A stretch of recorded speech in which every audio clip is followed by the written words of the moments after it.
I'm Elaine. And I'm Rachel. And welcome to Legs Out. And Away We Go. This is the podcast where we tell you about Formula One our way. The races, the cars, the drivers. We are obsessed. And here's why you should be too. Hola, Rachel. Hola, Elaine. Welcome in. One sentence in, you swapped it up. As usual, world citizens. Hashtag world citizens. Welcome to the post-Barcelona-Catalunya race. Ooh. This is a longer, more complicated name, but I suppose it's more fun to say than the Spanish GP. Yeah. Catalunya. Yeah, Catalunya. It's fun. It's whimsical. It's whimsical. It's really whimsical when you pair it with Catalunya and Madrid. Because that's why it's no longer the Spanish GP, is we're going to have two Spain races, two Spain circuits on the calendar. Yes. Well, for those of you listening, you don't know this, but I'm just going to let you know that we had an entire episode recorded yesterday, and my audio was a complete echo situation. We had to scrap. So here we are again the next day, bringing it back to you because we care about you. Yes. We love you. We care about racing. We care about our listeners. Yeah. More Catalunya. More Catalunya. It's like more cowbell, but more Catalunya. We can't stop talking about it. Never. And here you are. Frankly, I would love to stop talking about that. Well, actually, this race is a tale of two halves. Yes. I am both effervescent with joy, top of the mountain, highest highs, Ferrari win. There's Everest. Nothing better than that kind of joy. And then also, what the heck is happening to my driver? Bottom of the well. Bottom of the well for Charles Leclerc. We're going to talk about what could maybe pulley system him out of that well right now. Oh, yeah. Yeah. Because I still believe in him. We're going to believe. Yeah, as you should. We're going to give him the tools so that he can hoist himself into the bucket at the bottom of the well, and he can then find his hands to pull himself back up. Didn't know that was the issue, is that he had lost track of his hands, but that's our prognosis, so we're sticking to it. All right, let's dive into a brief newsroom. But before we do that, dear listener, dear humble listener, if you have not rated, reviewed, subscribed to us, please subscribe to. We would be so grateful. If you're like, why do you keep asking this? That is how people find us. So if you like us, help other people find us and like us. Oh, even if you don't like us, please send us to your friends so they can be pissed off too, and then we can all fight together. I love a good fight. Please. We do love an emotional argument. All right. Do I? No, I do. Well, wow, we waffled on that real quick. Yeah, well. We do like to share differing opinions, and I think there may be a couple of those this race. We did find one commonality this weekend. We haven't gotten to watch a race in the same room together for ages. Oh my gosh. It was so early. We woke up to try to watch it live, and we just had this little pod. I looked at Rachel across the couch, and she was, what were we talking about? Points?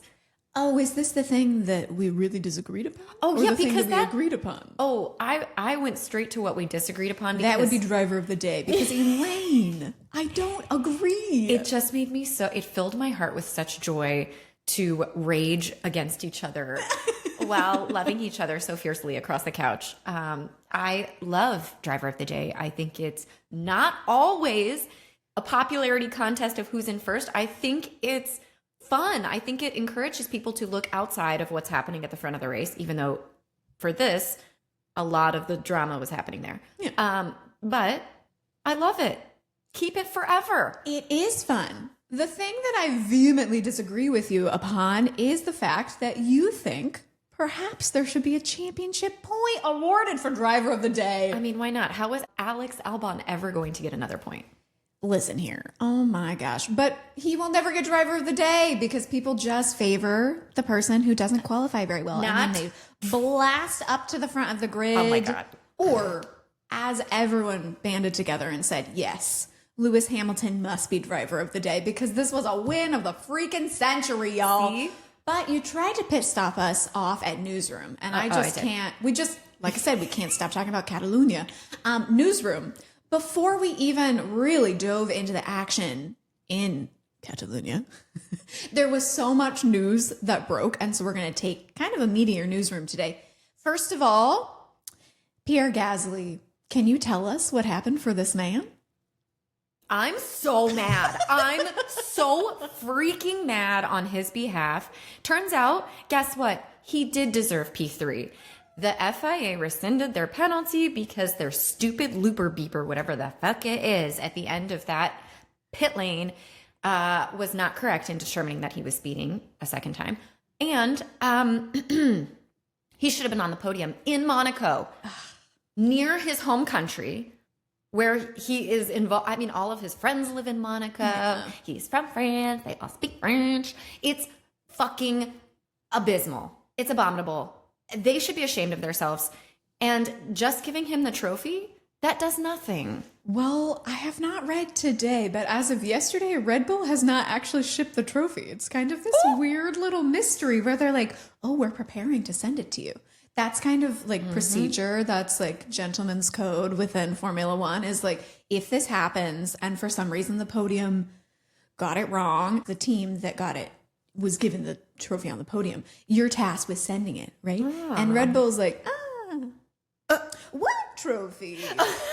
We don't know of any trophy. It needs lots of bubble wrap. We ran out. We're going to have to run to the store. But that store also ran out. So maybe we'll have to go to a few different stores. Right. It's going to take a little while. And, you know, there are business days. And so you can't do it on a non-business day. No, and they're always closed on Mondays. Right, so it happens at least on a Tuesday through Thursday. Yeah. Max. Or 7. Do. Okay, anyways, I made a disparaging noise when you said deserved because I'm here to serve yet another unpopular opinion. I think that Rachel! I know. I really, really wish that Pierre had this moment. However, I think that if the FOM had caught their error earlier, which is that literally the pit lane distance was shorter than they had put in. Well, they did tell the teams. I still maintain that. But anyway, if everyone had been like, great, we're going to measure the shorter distance that this whole review is hinged upon. I truly believe that both George Russell and Oscar Piastri would have been ahead of Pierre in Monaco.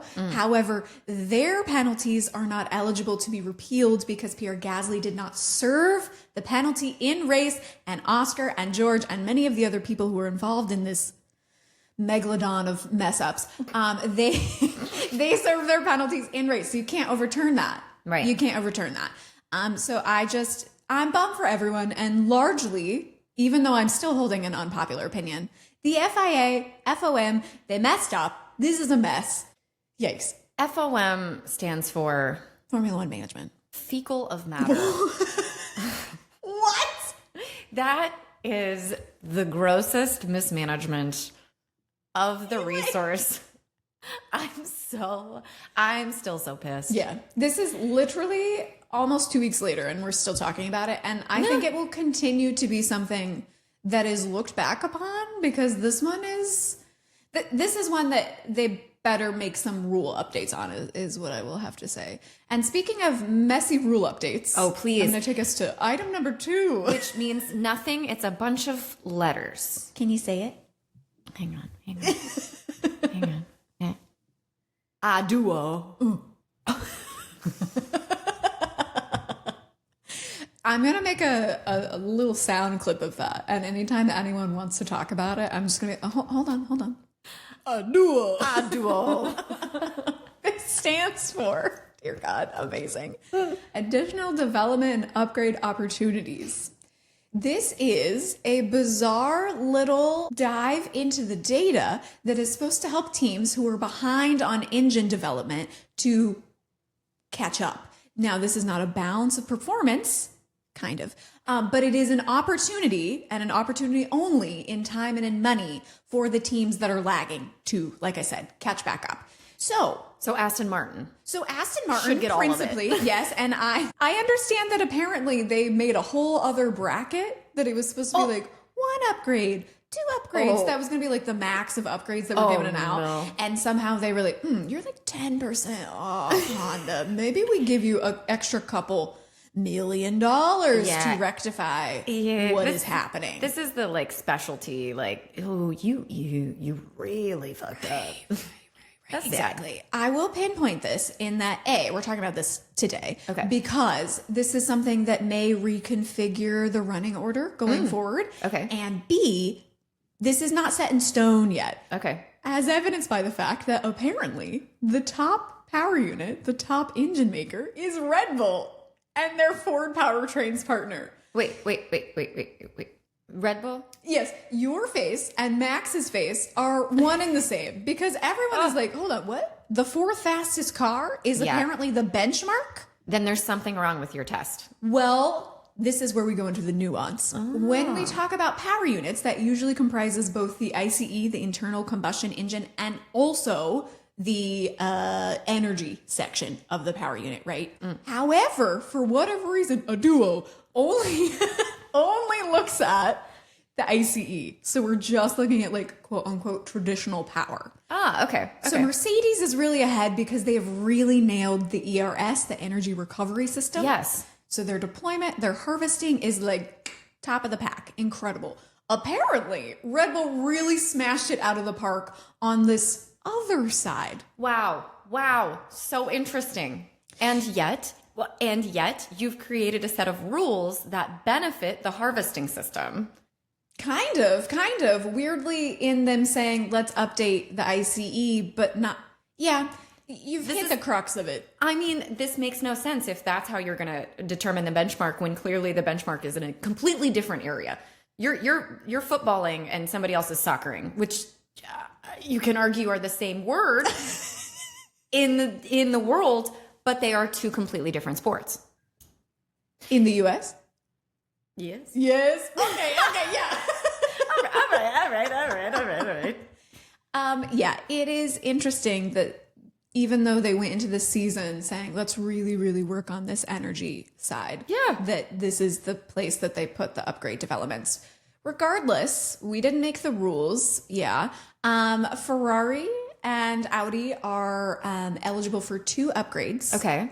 Mercedes is eligible for 1 upgrade. That's and this is what's really fun to me. That's such bullshit. Yeah. That is such bullshit. Is that Mercedes could really, really dig a huge hole for Red Bull because they could basically defer their upgrade and then remain Red Bull being the benchmark next year. So they could, they could basically cross out Red Bull getting an upgrade in 2027. Yes. Which I think is hilarious. They have said, no one has said what they're going to do, but there's this like little bit of shade of politics that could be thrown into this stew that I find hysterical. I find it hysterical that you find it hysterical. I know. It's only because it's Red Bull and Mercedes, which are intrinsically not my main teams. And this may actually benefit Ferrari. Say it quietly. Shh. This may be a benefit to Ferrari. Don't jinx it. Here's the thing. I've just come up with a new upgrade package. Okay. Everyone gets millions of dollars except for Ferrari. Nope. Go. Strike it out. Strike it off the record. New rule. The FIA has determined that you, based on your shade of red, you will get more money the further away you are. Oh. Okay, so McLaren will get nothing. And neither will Ferrari. Well, seems totally fair. Rules have been built on less crazy things. So hold on. No one listen to Elaine. Don't listen to it. That's what this is. This is La La Land. I am not here for it, and I am here to tell you that I am not here for it. Well, okay, can we get a quali? We certainly can. This was. Can you talk about it? Oh, I would love to. Yeah. Results: P1 George, P2 Lewis, P3 Kimmy. A very unfortunate incident happened partway through Q3, enabling Nico Hulkenberg into that's a nice spin. P9 for the quali grid. This was a very frustrating weekend for Nico, and Nico only, of course. We will get to his weird end of the race later but I think genuinely even had the incident that we will not speak of, we will have to speak of it, but Charles crashed into the wall. No! It was terrible. It was absolutely terrible. And we have to go into it. We will, but Nico, I think, genuinely had the pace to be in Q3 on his own merit. Yes. So did Charles, and that's what's really disappointing is that Charles and Lewis looked very quick all weekend. Yes. They being Ferrari, brought a lot of performance developments this weekend. And it was what I love to see with an upgrade is a slight battening in. Those are not the words. A slight climb, sneak. None of these are correct. Hold on. She's moving her hand slowly up a hill. Yeah. This is exactly what I want to see them doing, which is not like bang on, great. We've like thrown too many things at the car and we don't know what is working and what's not working. They instead seem to gradually bed in. That's what I'm looking for. Bed in as they got their pace higher and higher and higher throughout the weekend, culminating in the race, which is incredible. Usually they go like peak and then they go this way. Yes. Anyways, that long thing to say. Thanks for sticking with me, y'all. They looked fast. Charles Leclerc, in carrying the storyline over from Monaco and the previous races, switched in kind of a big move for Ferrari. He switched his brakes from Brembo, longtime partners with Ferrari, to Carbon Industry, which is the brake supplier that Lewis Hamilton was like, nope, I want those. Ooh. And because you're Lewis Hamilton, they're like, okay, you can have the brakes you want. Yeah. So Charles complained a lot about the brakes last weekend and brought these in, and it was looking nice. It was looking good. Yeah. It was looking good. It was looking better for Lewis Hamilton. Lewis Hamilton was braking into turn 4 later than Charles Leclerc was. And Charles Leclerc, as you're always going to want to be your teammate, most likely saw the data and was like, well, I'm going to try that. Yeah. And here's where we get to, once again, the crux of the situation. Yeah. Charles was not able to hold that speed into turn 4. Yeah. Tried to send it, in the wall. Okay, I think a lot of things happened here. I think there's an expression in therapy where we're going there, are we? Great. So good. You see the hole and you're walking along and you fall in the hole. You have to climb out of the hole. Yeah. You're starting to go into therapy. You see the hole. The hope is that through therapy, once you see the hole, you have enough tools to remind yourself to walk around the hole, not go through the hole. Yeah. Second thing I think happened here is that Charles, essentially with a new part of the car as important as brakes, and you're not quite used to it yet. I mean, I can imagine that takes a little, you're testing, you're pushing the car. Quali is at the limit. Yeah. You are pushing that car at the absolute max. He obviously made what looked like a rookie mistake. He sent it beyond the car's capabilities.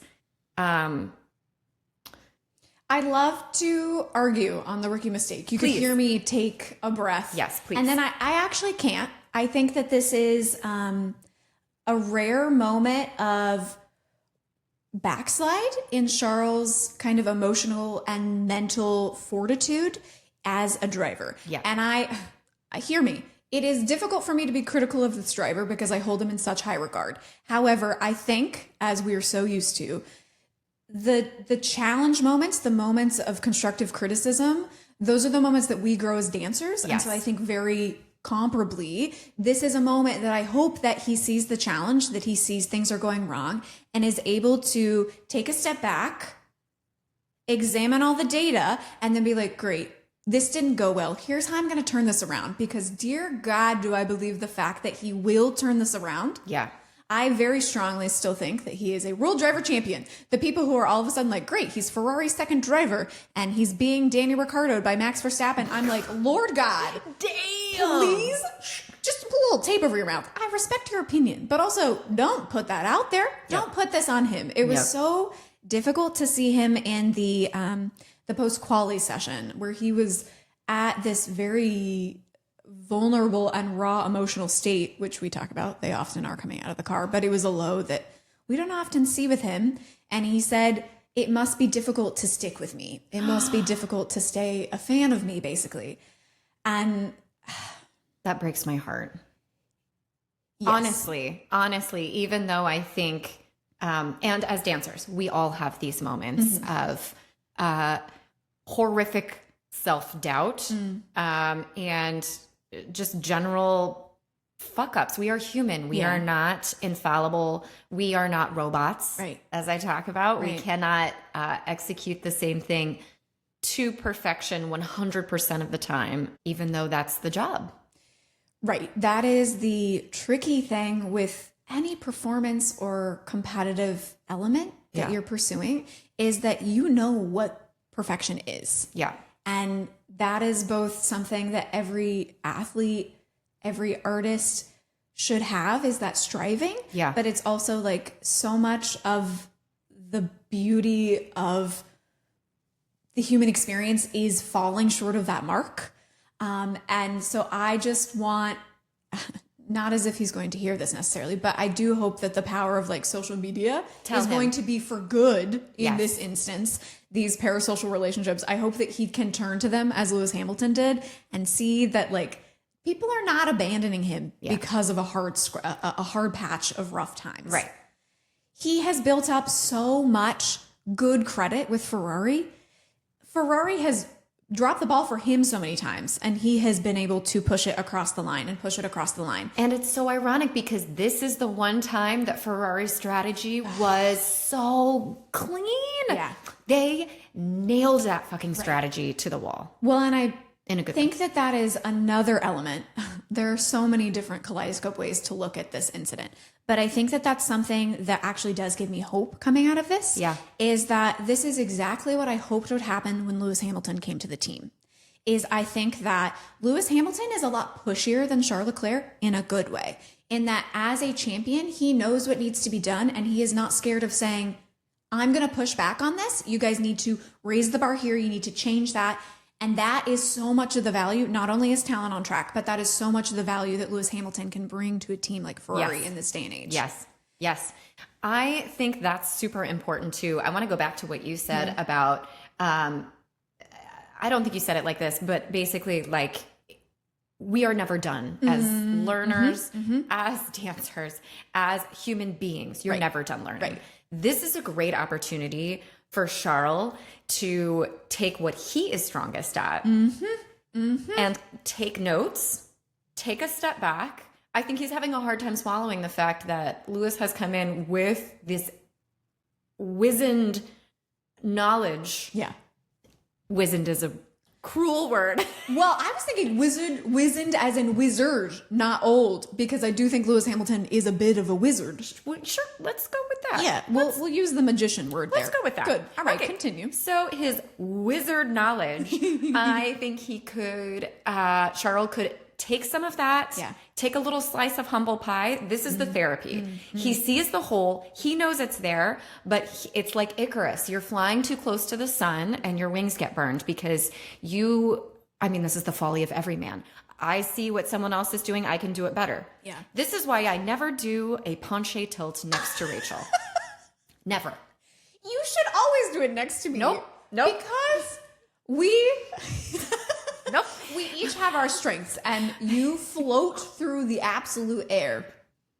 Thank you. Yes, she suspends for the gods, and she has great, as you said yesterday, ballon. I have such ballon. Yeah. I did. Yesterday, I gave myself the compliment. Yes. Thank you. Thank you. It's always hard to take the compliment from someone else. Take note. Listener, it's not just you, it's everybody. Yeah. We give the compliments to other people because we see they need it, and then we can't give it back to ourselves. So Oh, good little wisdom in there. let this be the therapy that we need. And I said it yesterday. I'll say it again. I'm going to cry again. Being next to you makes me a better dancer. And I'm going to cry again. I even knew what it was. Because Damn it. we had this sweet teary-eyed moment yesterday. This is bullshit. I value that so much. As you grow in your career, whether dancer, whether driver, whether whatever you're doing in your life, I hope that that is something that experience shows, is that the people who are next to you are your best ally, are your best push, are your best, just like, that's where the experience is. That's where the magic is. The minute you realize that people can make you better instead of you having to fight everybody and you're on a lone island. I love sometimes feeling it's me against the world, but it is lonely and you can get better with other people. Oh, okay. I'm just gonna cry today. I know. Okay, but to bring it back to Formula One instead of us melting into a puddle of tears. This is our therapy. I think that Charles Leclerc can have this moment where he gets the benefit of someone with so much skill and so much talent and so much experience in the seat next to him. I don't think he has been pushed this hard ever in his Formula One career. Yeah. And that's insane because he started in Ferrari with Sebastian Vettel, but I think that he had taken his foot off the throttle a tiny bit. It was not the like sterling silver that we know Seb had. And then Carlos Sainz, while an incredible driver, I think Charles had his measure almost always. And even when he didn't, the team was attuned to his wants. And so if he said he wanted something in the car, I feel like they gravitated towards Charles' opinion. Yeah. And now we are at an instance where Lewis Hamilton's opinion has, if not weight. equal, maybe more weight, genuinely. Yeah. And so this has got to be a slightly uprooting experience for Charles when you are so used to being the gold standard. Yeah. And you are now, I'm going to say, a twin gold standard. I know other people are saying a lesser standard. Did you hear that hip hop? I did. Whoa. Holy yeah. I thought it was the chair because I was like, that can't be a hip. I literally just opened my leg and the hip went. Your hip said, Rachel, I don't agree with you, but. Well, I was going to push this into the race and the results. Yeah. So P1 Lewis, P2 George, P3 Lando. We are going to get into all of the Mercedes drama, but I'm curious, since we're continuing this Leclerc conversation, before we pin it, Leclerc obviously had another DNF during the race. Yeah. Do you think, what do you think? Do you think his mindset was the same as qualifying, or do you think that was even worse? I think that Charles was in a place of recovery, but not to the shiny place that I need him to be, that he needs himself to be. Yeah. Because I feel like there was still a little bit of the not as quite as zipped up. However, before we go any farther in that discussion, the DNF was not his fault. Oh, here it is. Not his fault. Here it is. The crazy thing that he needs a bit of turn of luck right now. And for the first time, Ferrari has a reliability issue. Like, what the ever-loving heck?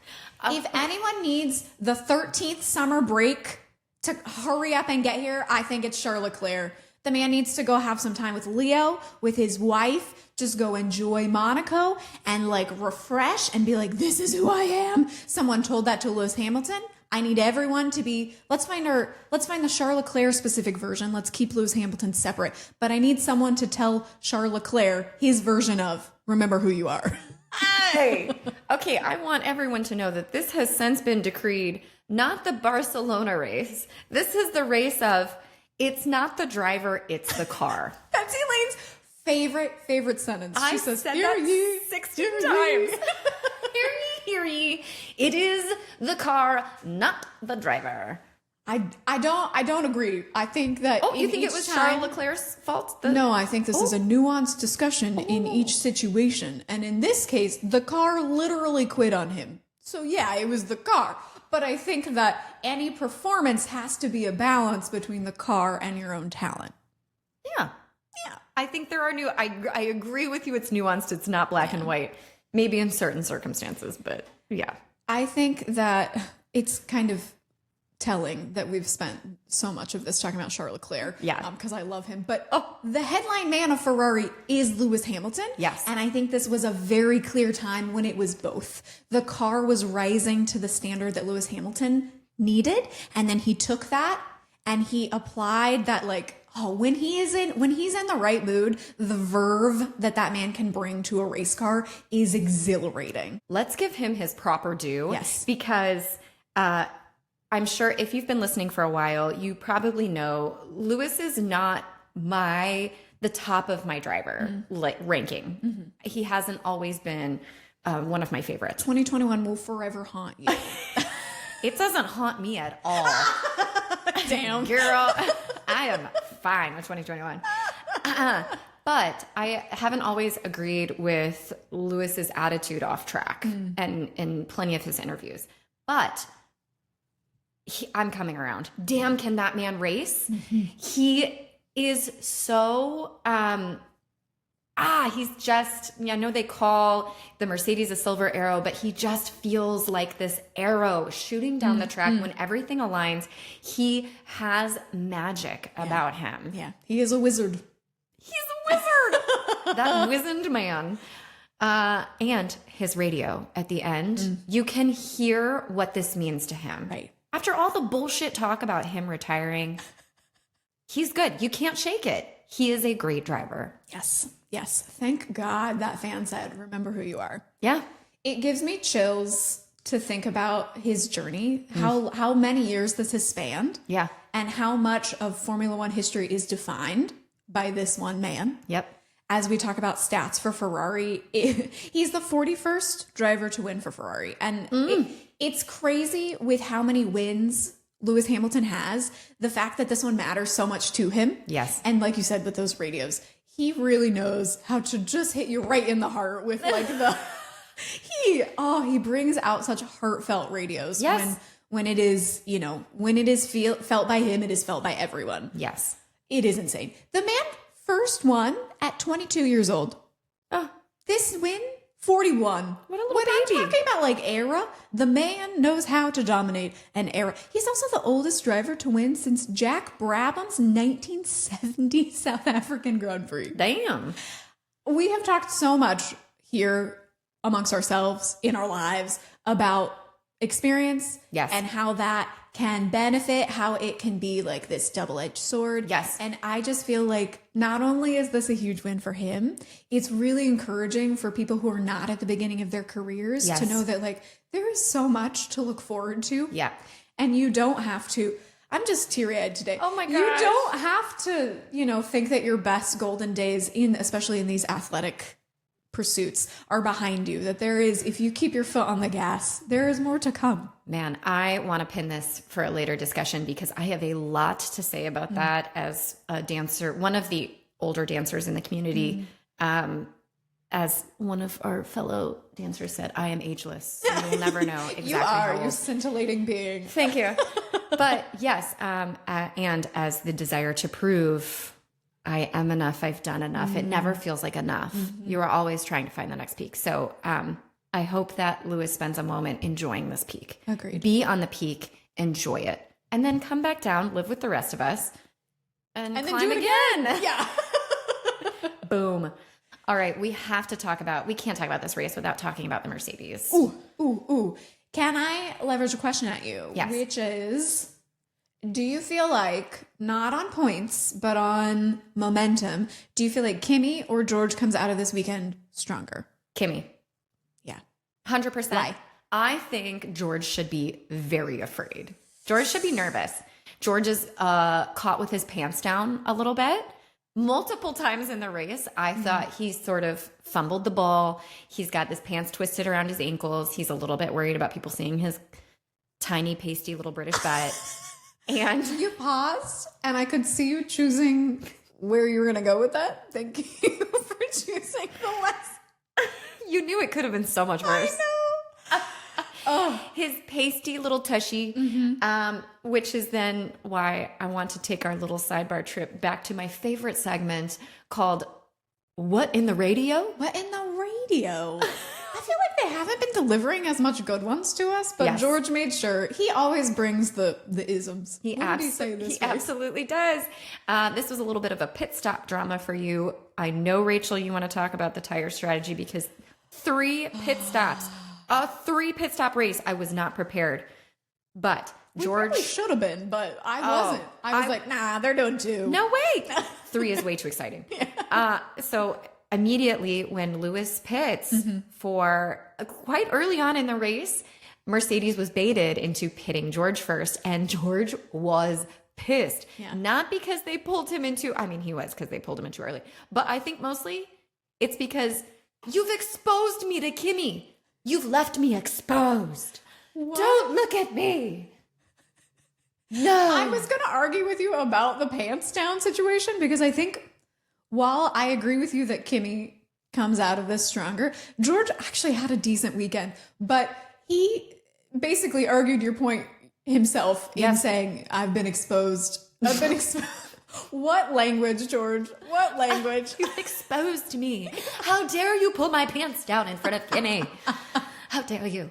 Kimmy was clearly the faster car. I agree. I cannot knock George for anything other than the fact that Kimmy's faster than him. He just is.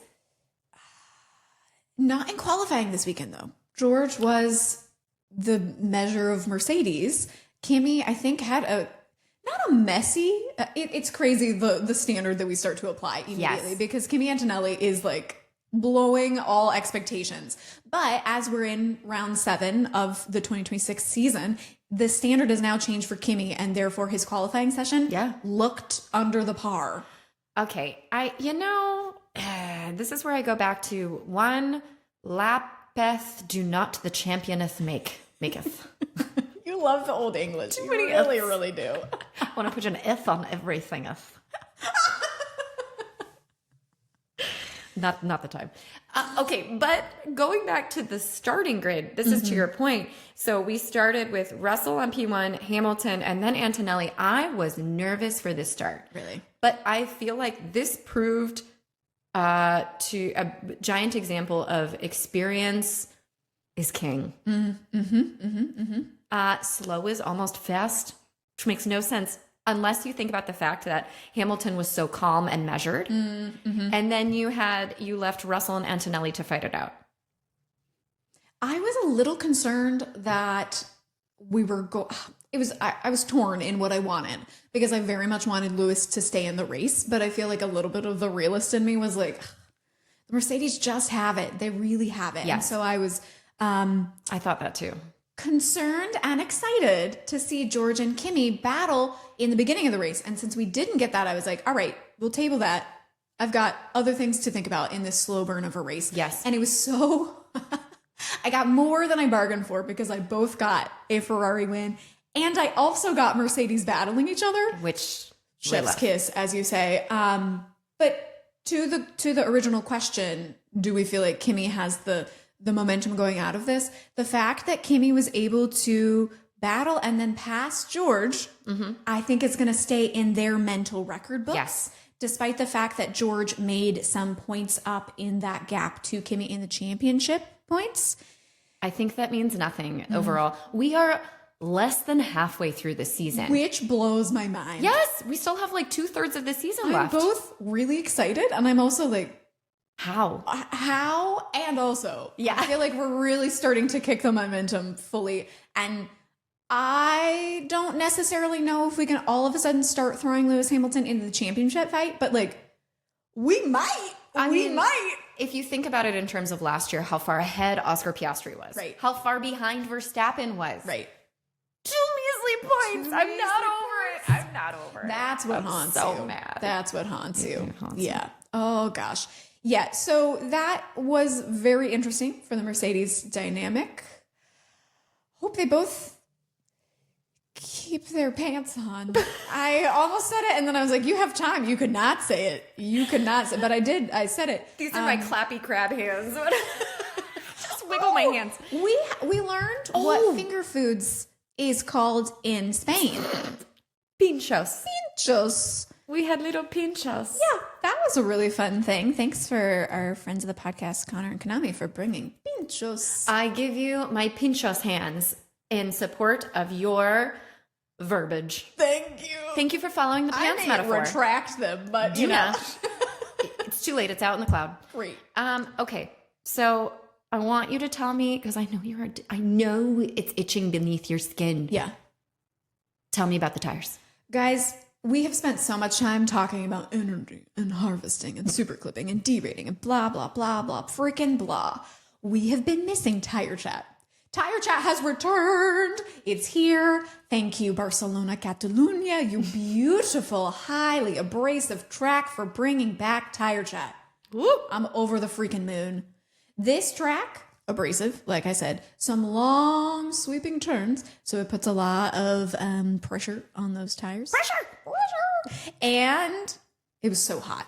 It was so hot. Yeah. And so that's how we came to both the effervescent, beautiful talent of Lewis Hamilton winning the race. Yes. And also Ferrari saying, we're going to make this a 3-stop. The pit stop strategy was flawless. It was beautiful. It was well thought through. And this is why I say tires matter. Tires win races. Tires maketh a race win. Race winnereth. So I'm looking forward to the fact that I think that this may be more in the conversation as we go forward throughout the season, as we slightly all just choose to turn down the dial on the ERS chat, and we can just turn the tire chat right back up. I mean, okay, wait. Did you mention my favorite part, which is that they introduced fluffier tires? Like, Pirelli, in a, as Elaine may point out here in a second, potentially manipulative move, but fun manipulation. They have a range of compounds that they can choose to bring to each track. We have C1 through C5, and they can choose to bring soft, medium, hard within that compound. They usually bring the hardest set of tires to Barcelona because of the abrasiveness, because of the heat. Yes. They instead chose to go one shift down the line. And so they were bringing softer tires. They didn't bring like a new soft tire, but they brought softer tires, which meant we had more exciting racing. The drivers were kind of going crazy on Friday. Yeah. But they were like, feels like a balloon. The tires feel crazy. yes. And that means fun racing for us. I like fluffier tires. I think they should pit stop 3 times every race.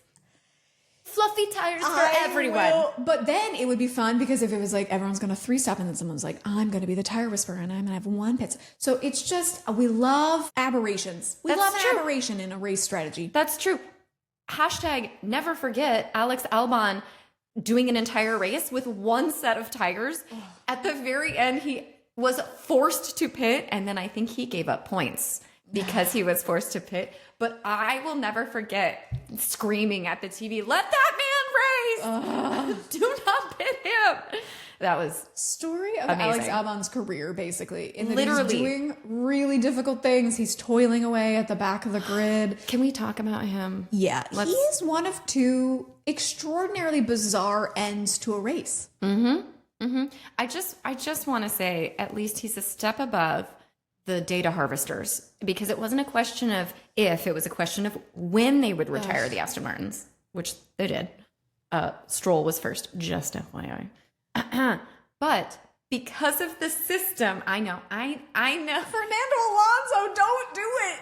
Go to Alpine instead. I never thought I'd say the words. Don't retire. I can't. You're supposed to race with your child, sir. Yeah, I noticed this was conspicuously absent. Yeah, from because our newsroom. I am not. That's no. Even though it came from his mouth, it is fake news. This will not be his last Barcelona. He's got plenty left in him. Don't you worry. Well, we'll see. So they caused some of the. It was Fernando Alonso's car that retired to bring in the VSC that made it easier for Hamilton to win. I truly think he had the pace to have won even without the VSC, but Fernando Alonso had, I agree, not a crazy end. Who had a crazy end was Alex Albon.